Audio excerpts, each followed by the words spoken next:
Қайырлы күн достар.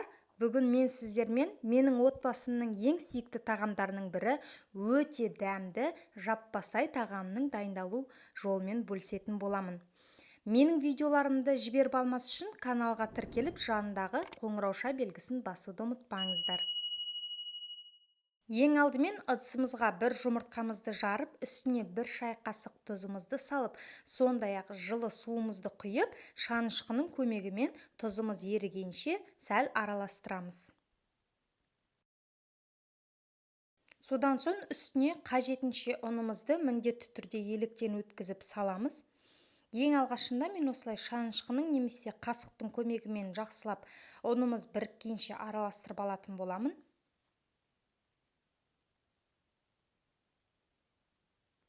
Мінекей, видеода көріп тұрғандарыңыздай үстіне осылай шанышқының көмегімен араластыра отыра, керегінше ұнды салып аламыз.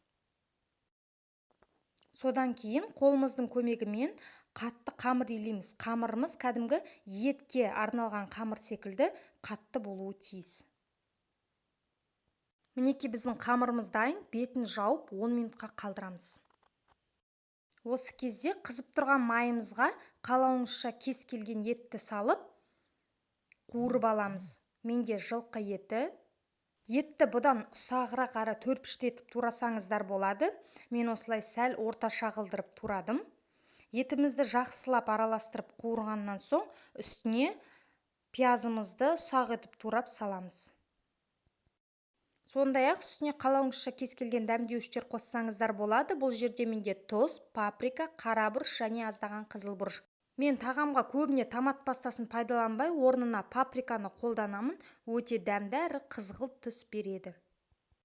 Енді кезекте мен үстіне бір ас қасық соя тұздығын қостым. Бұл міндетті емес, қалауыңызша қоспасаңыздар да болады. Және де су тартылғанша еттің бетін жауып бұқтырамыз. Су тартылғаннан соң бір орташа сәбізімізді осылай 4 бұрыш етіп турап саламыз. Сәбізіміз қуырылып жатқан сәтте үстіне суымызды құйып, етімізді жұмсарғанша пісіреміз. Мен етті пеште пісіріп алдым. Осы кезде біз нанымызды тағы бір басып қоямыз. Сол кезде біздің нанымыз июі қанып, өздеріңізге жаюға ыңғайлы болады. Етіміз жұмсарған сәтте үстіне 4 бұрыш етіп туралған орам жапырақты және де картопты салдым. Сіздер жалпы бұл тағамға кез келген көкөніс түрін пайдалансаңыздар болады. Неғұрлым көкөністерді көбірек салсаңыздар, соғұрлым тамағыңыз өте дәмді болып шығады. Осы кезде біздің июі қанған қамырымызды үстеліміздің үстіне ұн сеуіп, ысып алатын боламыз. Нанды кәдімгі еттің қамыры секілді сасыздар. Және де нанды барынша жұп-жұқа етіп ысуға тырысыңыздар. Сол кезде біздің нанымыз әдемі жұқа болып піседі.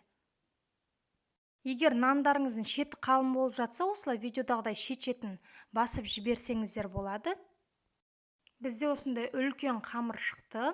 Енді қамырымызға май құйып, сұйық маймен майлап шығамыз. Мен тез майлау үшін щетканы пайдаланбай осылай қолыммен майладым. Қамырымызды толығымен майлап болған соң пышақпен 4 бұрыш етіп кесіп аламыз. Мен болгар бұрышын салуға ұмытып кетіппін. Менде осындай қатырылған түрі болғандықтан алдын ала мұздатқыштан алып 4 бұрыш етіп кесіп дайындап қойдым. Мінекей, осы кезде енді біздің газымызды өте баяу отқа қойып, жаңаға 4 бұрыш етіп турап қойған нандарымызды үсті-үстіне қоямыз. Бұл жерде біз нанды майланған жағын төмен қаратамыз. Мінекей, мен тәтті бұрышты салуға ұмытып кетіп, осы кезде салып жібердім. Және шет-шетіне осылай қасықпен итеріп, үстіне қалған нандарымды салып шықтым. Нандар ешқандай жабыспайды, ең бастысы баяу отта пісірсеңіз болғаны. Мінекей, біздің тағамыз пісіп шықты. Қараңыздаршы, қамырдың өзі дара-дара болып, әдемі болып алынуда. Осылайша біз барлық қамырымызды табақшаға орналастырып аламыз да, үстіне подливасын құйып, ұсына береміз. Бұл тағамды негізі басқа жерлерде индийский манты, ленивые манты деп те атап жатады. Біз бұны жаппасай деп атаймыз. Осымен біздің тағамымыз дайын. Сіздер де міндетті түрде жасап көріңіздер. Дәмі деген енді тіл үйреді, өте керемет. Және дайындап жатсаңыз, маған комментарий қалдыруды ұмытпаңыздар.